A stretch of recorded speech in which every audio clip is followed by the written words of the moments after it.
So Okay. to start with, Shivam, I just want to know about yourself. Please tell me about yourself, your qualification background, and your teaching experience, etc. Actually, I am Shivam Nanda. I hail my study from GNDU. I am MSc BA, and I have experience of 7 years to teach PGT, plus one, plus two classes. And I cleared my many students in NEET and JEE, and many more. And I have also of 1 year experience on Pandu also. And No, great, Shivam जी है कि आपने physics को ही क्यों चुना as a teacher? अच्छा question है sir. Actual में physics एक ऐसा सब्जेक्ट है जिसको हम डेली लाइफ से रिलेट कर सकते हैं। जो न्यूटन फादर ऑफ फिजिक्स माने जाते हैं, उनके लॉज ही बंदे को इंटरेस्ट पैदा कर देते हैं। अगर हम सिंपली ये चीज देखें ना, जैसे न्यूटन का लॉ बोलता है यार कि कोई भी बॉडी अपने आप मूव नहीं कर सकती जितनी देर तक उसके ऊपर फोर्स नहीं लगती। ये बात सही है, सही बात है कि अगर कोई टेबल पे चीज पड़ी है तो वो क्यों नहीं मूव कर रही, क्योंकि उसके ऊपर फोर्स नहीं लग रही। मतलब हर चीज उसमें प्रैक्टिकल है, हमको हर चीज का एक डिटेल्ड स्टडी मिल जाता है, हमको हर चीज के बारे में पता होता है कि हाँ यार ये चीज का प्रूफ है, इसमें कुछ भी थ्योरेटिकल नहीं। और मुझे थ्योरेटिकल जो चीजें होती है ना, मतलब जो सिर्फ किताबों में रह जाए और प्रैक्टिकल ना हो पाए, ये मुझे ठीक नहीं लगती। ये स्टडी मैं नहीं कहता कि ये स्टडी है, ये एक्चुअल में क्रैमिंग है। और क्रैमिंग अगर स्टूडेंट करेगा तो फिर वो वहीं छोटे से शेल में रह पाएगा, तो वो आगे नहीं जा पाएगा। ये ग्रेट शिवम जी। जैसे 9th इज इक्वल टू +1 है और 10th इज इक्वल टू +2 है। चलो मैं उनका सर का नाम भी नहीं ले सकता बेसिकली, क्योंकि हमारे इंडिया के वो फादर है फिजिक्स के, एस.सी. वर्मा सर, सभी नॉन है उनके। उन्होंने भी एक सिंपल सा फंडा बताया हुआ है कि जितनी देर तक हम हमारा 9th स्टैंडर्ड का कॉन्सेप्ट अच्छी तरह से नहीं पक गया ना, उतनी देर तक हम +1 में नहीं कर सकते अच्छी तरह से। वो क्रैमिंग ही रहेगा। दैट्स व्हाई बच्चों को डिफिकल्ट लगता है। बच्चे डेरिवेशंस कर लेंगे, डेफिनेशंस को रट्टा मार लेंगे। अगर कहीं पे न्यूमेरिकल आ गया, जो मैं बेसिकली न्यूमेरिकल्स में बच्चों को प्रॉब्लम आती है क्योंकि उसमें कॉन्सेप्ट लगता है, और कॉन्सेप्ट तभी बनेगा जब बच्चे ने 9th स्टैंडर्ड में पढ़ा। एक सिंपल सा एग्जांपल है, न्यूटन्स के लॉ को हम लोग पढ़ते हैं, ठीक है। न्यूटन्स के लॉ को हम पढ़ते हैं भाई कि every body in the universe can not move itself without external force applied, ठीक है। सेकंड लॉ है, थर्ड लॉ है, एवरी एक्शन अपोजिट रिएक्शन। बच्चे को उसको प्रैक्टिकली करके दिखाना चाहिए। 9th स्टैंडर्ड उसको बताना चाहिए यार कि अगर हम ये न्यूटन ने बोला है लॉ, तो उसको हम कैसे एप्लीकेबल कर सकते हैं। सिर्फ एक एग्जांपल से नहीं, बहुत सारी एग्जांपल होती हैं सर। प्रैक्टिकल लाइफ में क्लास में बहुत सारी एग्जांपल ले लेते हैं। कई बार हम सिंपल सी बात है, वंस अपॉन अ टाइम मैं एक बार सोर्सेज ऑफ एनर्जी पढ़ा रहा था बच्चों को क्लास में। तो बच्चों को एनर्जी के बारे में बताना था। सभी को पता है सर, हमको 6th स्टैंडर्ड से 5th स्टैंडर्ड से पढ़ाया जाता है कि भाई energy can neither be created nor be destroyed, simply transform one body to another, right. हमने पढ़ा है जूनियर क्लास में, बहुत पढ़ा है। और अगर डेफिनेशन है तो बड़ी अच्छी तरह से लिखेंगे, बट उनकी कन्वर्जन क्या है, उनको कन्वर्ट कैसे किया जा सकता है ना, ट्रांसफर कैसे किया जा सकता है। हमको एनर्जी नजर तो आती नहीं, पर ट्रांसफर कैसे करेंगे, उनको समझाने के लिए हम एक फैन की एग्जांपल ले सकते हैं। सबसे पहले हमने फैन ऑन किया, इलेक्ट्रिकल एनर्जी किसमें चेंज हो गई, मैकेनिकल में, क्योंकि फैन घूमना शुरू हो गया। और मैकेनिकल एनर्जी फिर किसमें कन्वर्ट हुई, विंड एनर्जी में। मतलब बच्चे को प्रैक्टिकली थोड़ी बता दें तो बच्चा उसमें इंटरेस्ट लेना शुरू करेगा। अगर आप सिंपली कह दोगे ना हाँ यार energy can neither be created nor be destroyed, transform one body to another body, ठीक है। अब हमारे पास इतने टाइप की एनर्जीज होती हैं, ये होता है वो होता है। मतलब एक हमारे पास साउंड एनर्जी है, साउंड एनर्जी को कैसे प्रोड्यूस किया जा सकता है ये हम नहीं बताते। That is the basic point. मैं पहले बोल रहा था कि अगर हम लोग फाउंडेशन क्लासेस में अच्छी तरह से बच्चे का ग्रिप बना लेना सब्जेक्ट के ऊपर, तो +1 में और +2 में प्रॉब्लम नहीं आएगी। फिजिक्स सब्जेक्ट बड़ा इजी सब्जेक्ट है, ट्रिकी सब्जेक्ट है। नहीं, आई एग्री शिवम जी। पर एक चीज जो मेरे माइंड में शिवम जी रहती है, देखो एक साइंस जो है एक बहुत ही डेप्थ वाला सब्जेक्ट है ना।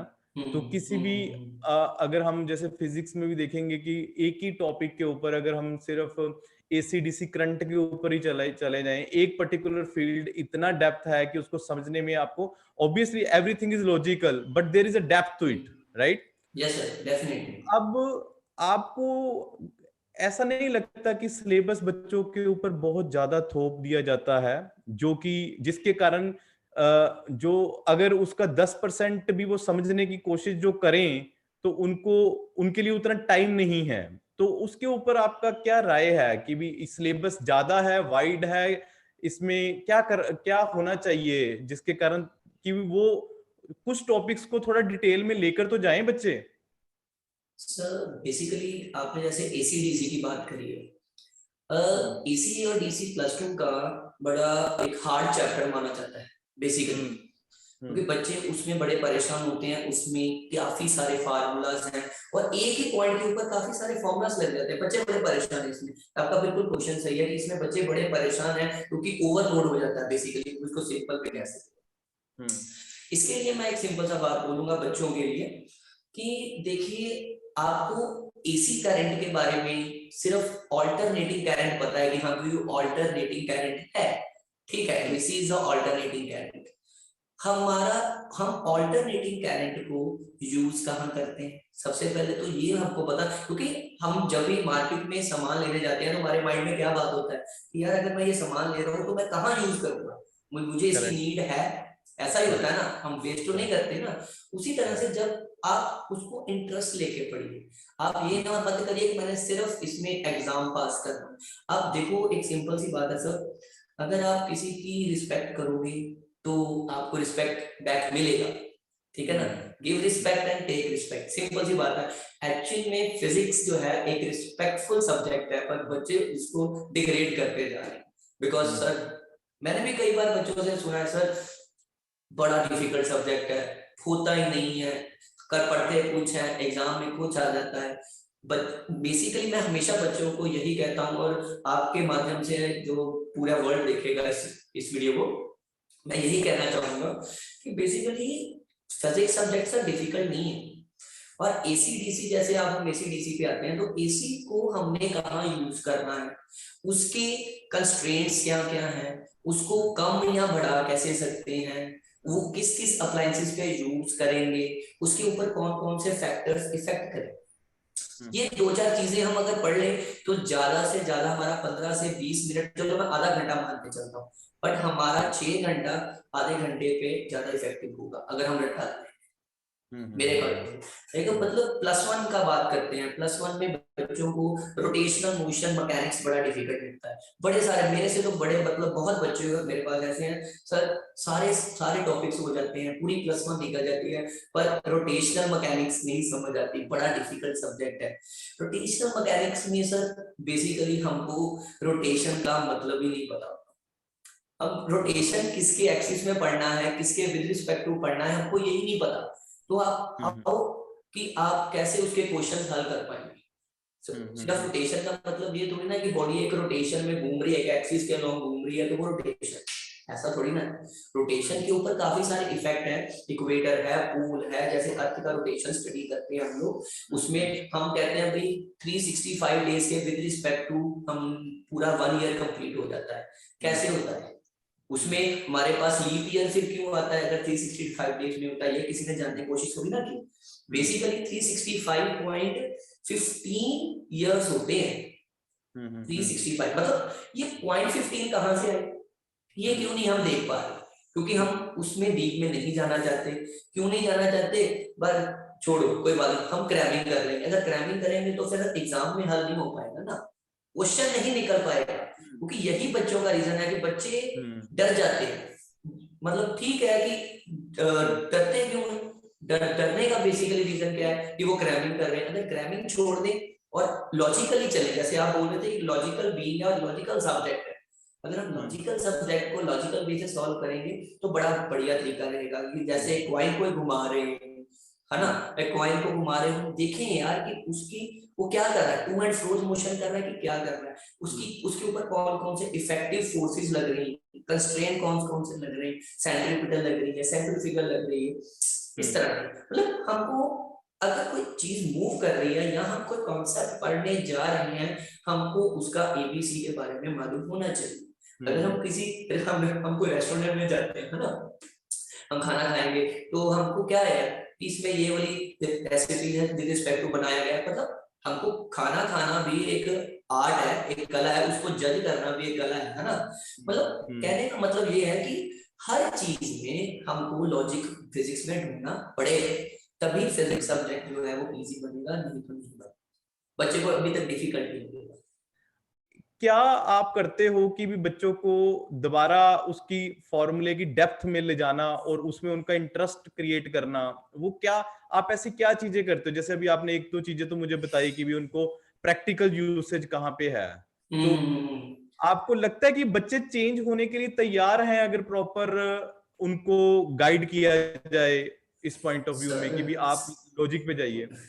बिल्कुल सर, अगर टीचर में दम चाहिए बच्चा चेंज हो जाएगा। टीचर में दम चाहिए, टीचर के एफर्ट्स होने चाहिए, अगर टीचर एफर्ट्स लगाएगा बच्चा क्यों नहीं चेंज होगा। बच्चा बच्चा एक कच्ची मिट्टी की तरह बेसिकली, उसको हम जिस ढांचे में डालेंगे वो उसी तरह से वो बन जाएगा। वो मूर्ति भी बन सकता है और सिंपल पत्थर भी रह सकता है, वो डिपेंड करता है कि बंदा जो आपको टीचर पढ़ा रहा है उसका सब्जेक्ट मतलब उसके एफर्ट्स कैसे हैं सब्जेक्ट के। अगर उसके एफर्ट्स कम है, ऑब्वियस है कि फिर फ्रूट भी उतना ही निकलेगा ना।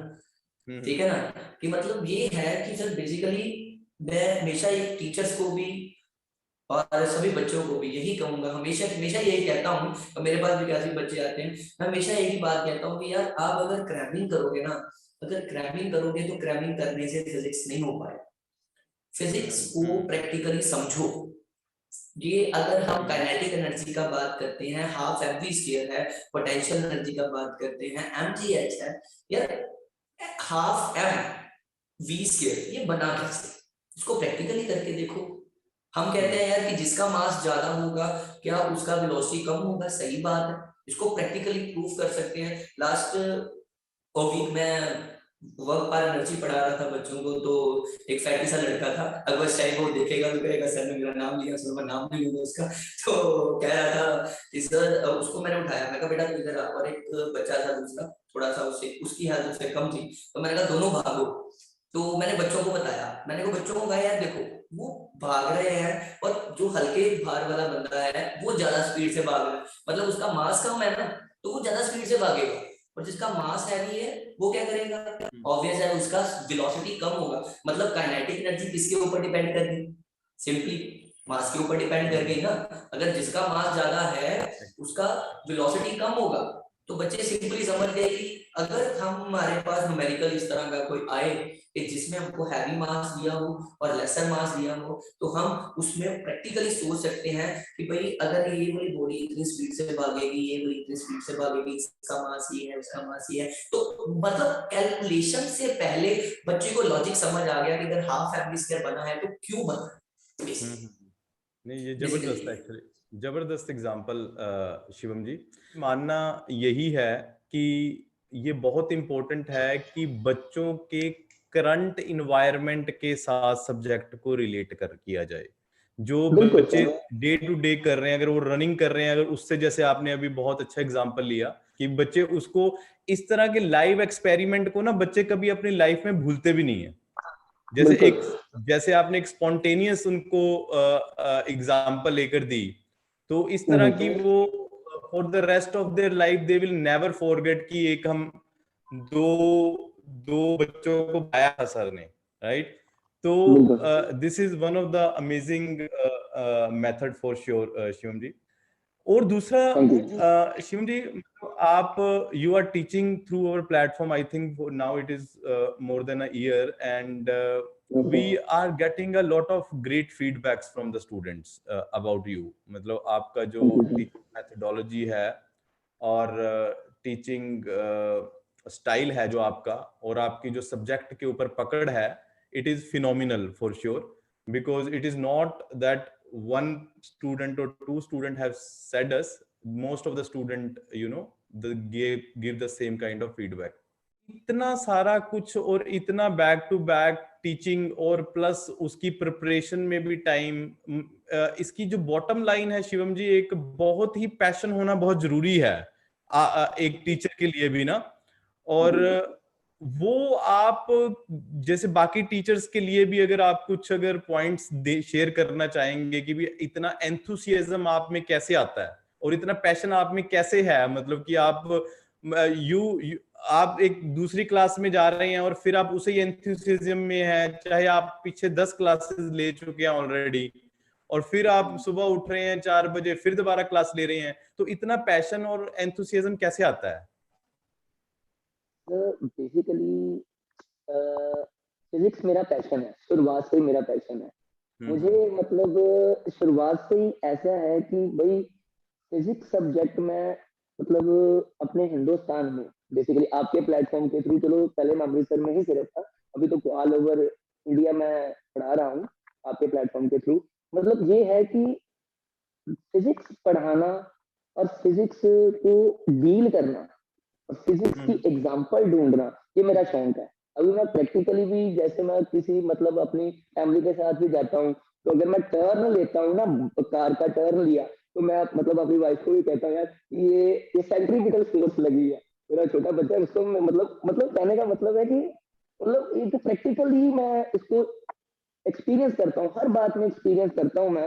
फिजिक्स में अगर कोई बंदा चल रहा है तो ये न्यूटन का थर्ड लॉ लगा रहा है, every action equal and opposite reaction. मतलब फिर अंदर से अपने आप फीलिंग आनी शुरू होती है यार कि अगर हम बच्चों को बताएंगे तो हमारी वजह से हमारे बच्चे आगे निकलेंगे, है ना। Exactly. जैसे ये है कि सर मतलब पढ़ाने का एक पैशन तो बाय गॉड ही आ जाता है कि जैसे जैसे हम पढ़ाते जाते हैं इंटरेस्ट पैदा होता रहता है। अगर हम एक जगह पे स्टेशनरी हो जाए कि हाँ बस एमएससी कर ली, बीएड कर ली, अब जो बच्चे आएंगे हम उसी वे से उनको पढ़ाएंगे, बस एक जो हमको आता है, क्योंकि सर टाइम के साथ वेरी करना बहुत जरूरी है, क्योंकि हर साल जेई का पैटर्न चेंज होता है, जेई का लेवल चेंज होता है, मेंस का, एडवांस का। नीट में हम काफी सारे, हमको जैसे मिलाना का ही था तो मुझे उसके क्वेश्चन लेवल बनाने के लिए कम से कम ना 7 से 8 बुक्स मैंने यूज करे उसको। मतलब सबसे पहले मैं उसको एनसीईआरटी करवाई, एनसीईआरटी से तो ऊपर कोई बुक नहीं है। फिर मैंने मतलब अरिहंत की बुक पकड़ी, फिर मैं जैसे आपको भी बताया कि उससे क्या होता है कि हमारा भी ग्रिप बढ़ता है। टीचर्स के लिए बोल रहा हूँ कि आप जितना मेहनत करोगे ना, वो आपको कहीं ना कहीं जाके फ्रूटफुल होगा ही होगा। और दूसरा मेरा नेक्स्ट क्वेश्चन था शिवम जी, आपको जैसे काफी सारे नीट के स्टूडेंट्स भी आपको असाइन होते हैं और आप पढ़ाते हैं उनको, और उनके ऊपर आपका अप्रोच क्या रहता है नीट के स्टूडेंट्स के लिए, और जेई के जो मेंस के या एडवांस के स्टूडेंट्स हैं वो आपकी नॉर्मली अप्रोच कैसी, क्योंकि ये कॉम्पिटिटिव एग्जाम है और लेवल जो है क्वेश्चंस बहुत ज्यादा डिफिकल्ट भी हैं, और कई बार बच्चे जो हैं वो उनके बेसिक्स भी क्लियर नहीं है और उनको कंपटीशन के बस लिए तैयार करना है, तो वही क्या बेसिक क्या पॉइंट सबसे बहुत वाला काम है मेरे ख्याल से तो फिर। सबसे पहले मेरा अप्रोच होता है कि वही पहली सबसे फिर पहली बात कि बच्चे का बेस है कि नहीं।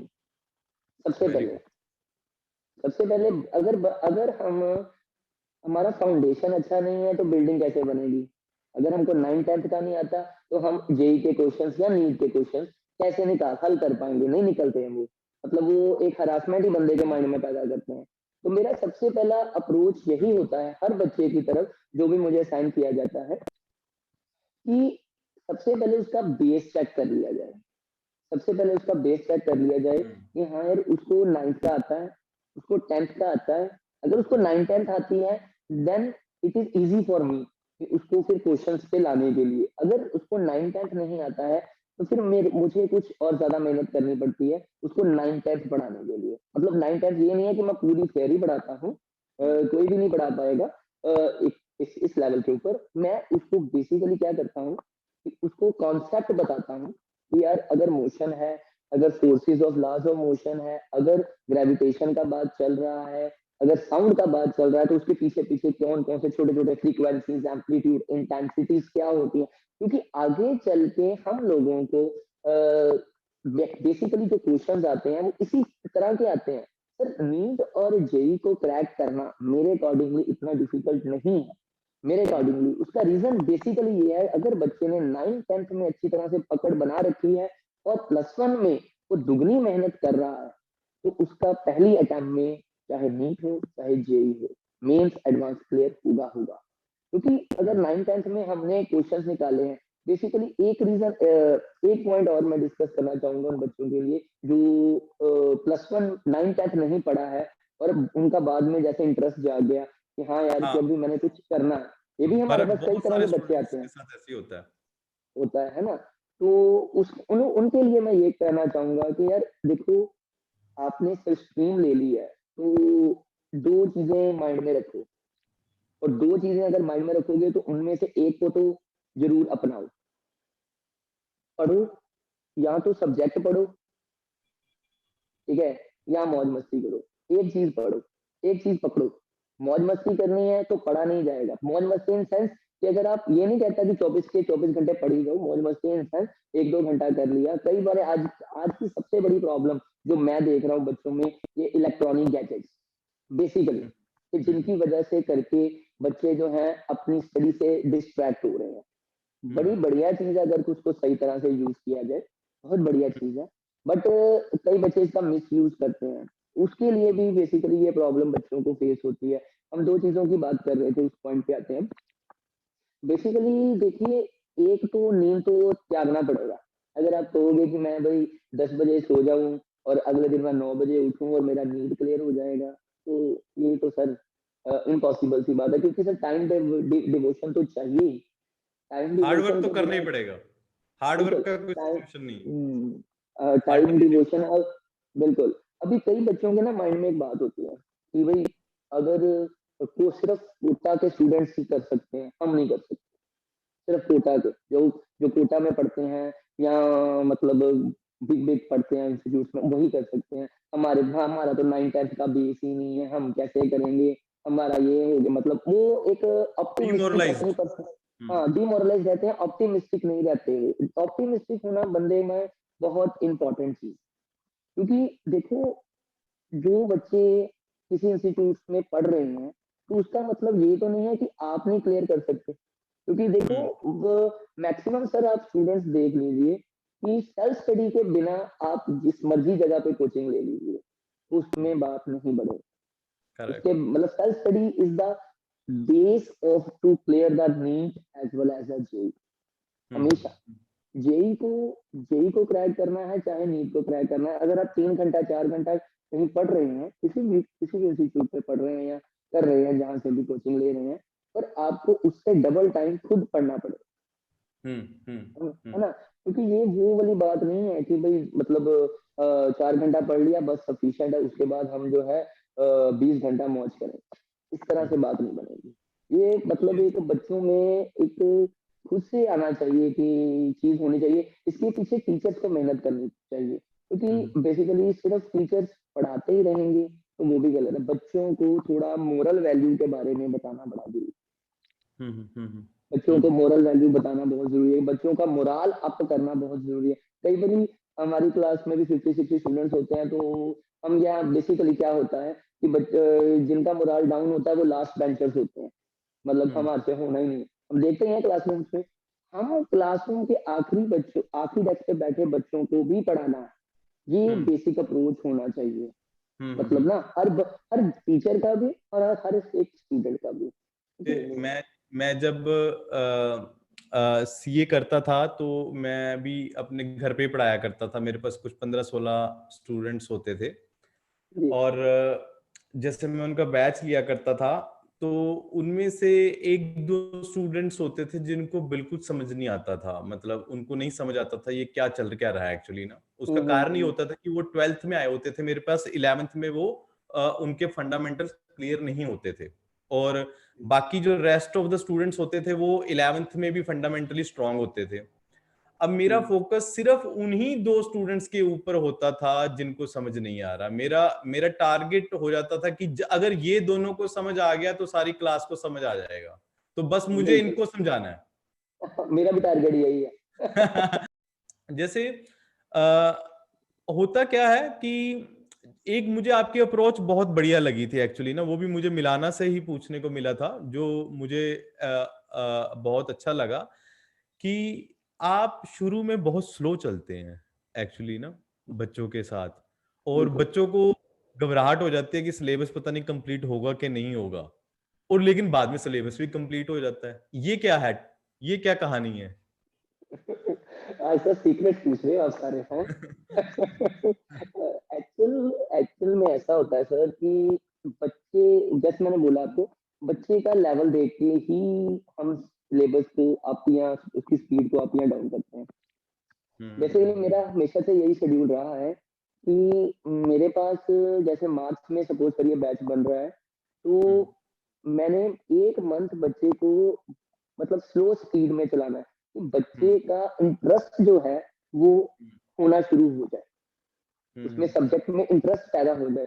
क्योंकि अगर उसमें इंटरेस्ट पैदा हो गया ना, तो फिर वो चलता ही जाएगा। फिर उसको चाहे 10 क्वेश्चन दे दो, चाहे उसको 20 क्वेश्चन दे दो, चाहे उसको 50 क्वेश्चन दे दो। मिलाना का एक केस है, बस सिंपल सा आपको बात बताता हूँ।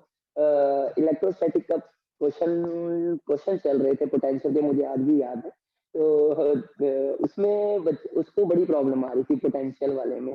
तो बच्चा मिलाना बोली, सर ये वाला टॉपिक हम क्या छोड़ सकते हैं? मैंने कहा अगर ये नीट में आ गया तो क्या करेगी?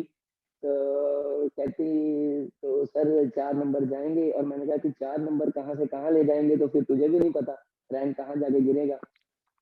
तो फिर मैंने उसके लिए ना एक सिंपल सा मेथड सोचा। मैंने पोटेंशियल के न्यूमेरिकल्स कराने की बजाय ना, मतलब उसके हार्ड न्यूमेरिकल्स कराने की बजाय, फिर उसको पहले तो उसको सिंपली समझाया था, मे बी उसको ना समझ आया हो उस टाइम के ऊपर। फिर मैं उसको फिर से नीचे लेके गया। ये नहीं था कि मैं आगे लेके जाऊँ, मुझे सिलेबस कंप्लीट करना है। सिलेबस तो मैं कंप्लीट कर ही लेना था, क्योंकि इतना तो मुझे पता है कि मैंने कर लेना है। बट मैंने पहले उसको पोटेंशियल के फिर बेसिक 10th स्टैंडर्ड के बेसिक पे लेके गया। 10th स्टैंडर्ड में पोटेंशियल होता है इलेक्ट्रिसिटी में। मैंने उसको पोटेंशियल का डेफिनेशन का एक-एक सिंगल वर्ड समझाया। फिर उसको हम्म। पोटेंशियल के बारे में हल्के-हल्के क्वेश्चन दिए, फिर से दिए। हम्म। मतलब 3-4 दिन मेरे इसमें फिर गए। फिर मैंने उसको बताया कि हाँ भाई अब ठीक है। फिर मैंने कहा, उसको मैंने एक वर्कशीट सेंड करी। मैं कहा तू वर्कशीट कर। फिर उसने वर्कशीट करी और मुझे कहा कि सिर्फ उसके 50 न्यूमेरिकल्स थे, उसके सिर्फ 2 न्यूमेरिकल्स जो थे वो नहीं निकले। तो मैंने उससे सिर्फ 48 उसके सॉल्व हो गए। मतलब 4 दिन की मेहनत से मेरे 48, मेरा बच्चा जो है वो 48 न्यूमेरिकल्स कर गया। इसका मतलब हम्म। ये है कि अगर मैं उसको वहां पर छोड़ देता तो उसको अगले टॉपिक्स में भी जो है ग्रिप और कॉन्फिडेंस नहीं आ पाता। तो नहीं आ यार ये पाता। नहीं हुआ, उसमें आ गया। तो मैंने कहा अब तू सब कुछ कर लेगी, तू सब कुछ कर लेगी। अब तू कोई भी तेरा ऐसा टॉपिक, क्योंकि ऑप्टिक्स बड़ा हार्ड सब्जेक्ट है, आपने सुना होगा फिजिक्स में प्लस 2 में ऑप्टिक्स हम्म। बड़ा हार्ड सब्जेक्ट है।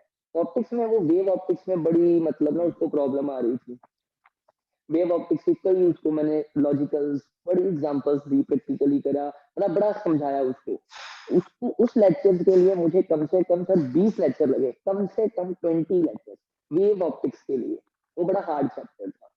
तो मतलब ये है कि अगर हम हम्म। टाइम डिवोट करते हैं ना बच्चे के ऊपर, तो बच्चा हमको निकाल के देगा। कुछ ना कुछ सीट उसकी निकलेगी, मैं कह सकता हूँ कि उसकी इस बार सीट जो है नीट में निकलेगा बच्चे का। प्लस उसके बढ़िया नंबर आएंगे, मैं ये कहता हूँ।